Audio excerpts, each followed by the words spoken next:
Welcome back. Well, Budget 2021 had a lot of announcements with regards to healthcare and infrastructure, and the larger perception was there isn't much of a change in taxation. However, there is a fine print and there are a few points which we need to point out, and that's exactly what we are going to do.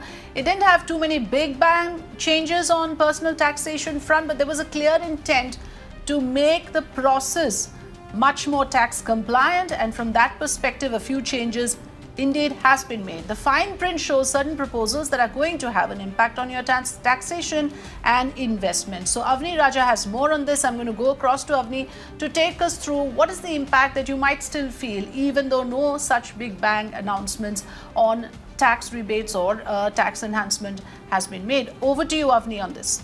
That's right. Well, as we know that there haven't been too many announcements as far as personal taxation is concerned, but some measures have been taken in terms of the effect that it's going to have on your entire investments and your personal taxation front. I just want to take you through some of these measures and steps that have been announced. So first off, with regard to your PF contribution, so interest on PF contribution above 2.5 lakh now becomes taxable. Essentially, it simply means that if your PF contribution is more than 2.5 lakh, the interest that you earn on that will be taxable. Now, this has been done essentially because the government says that they have noticed that some employees are contributing huge amounts to PF, and earlier all of that used to be exempt from tax, but now that anomaly has been changed. The other part is as far as unit-linked insurance plans are concerned. So there's a cap now that has been put on tax exemption for ULIP proceeds.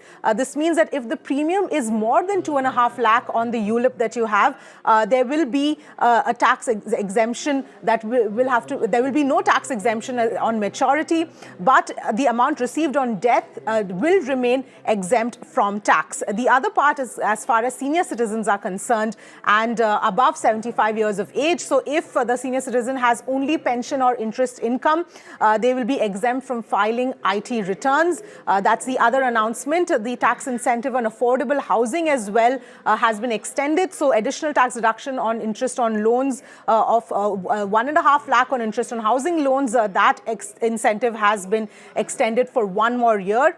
There's a new section in the Income Tax Act which has been added. So this means that there will be a higher rate of TDS or tax deducted at source for non-filers of IT returns.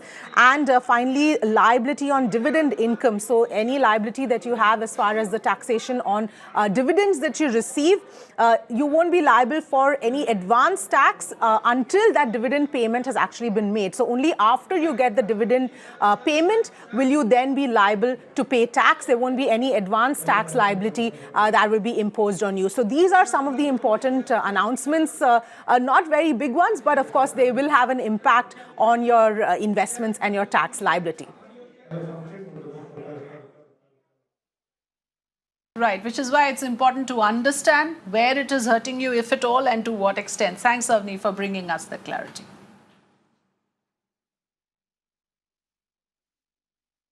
Well, moving on, a day after the union budget, SBI MD Ashwini Bhatia has said that the budget is doing the heavy lifting in order to revive the Indian economy. He said that the budget is forward-looking and has indeed prioritized growth for the country. SBI MD further pointed out that currently there are a lot of non-performing assets in the system. Now, this is something that was highlighted strongly in the budget speech as well. Let's listen in to what Ashwini Bhatia had to say. Very clearly, this budget was forward-looking, and they acted and attacked where, where they could have got the maximum buck. So very positive. So they're not just talking about a bad bank, but they're also talking about number one, ARC, and also a AMC. There is a lot of NPA currently in the system. A large part of it is written off.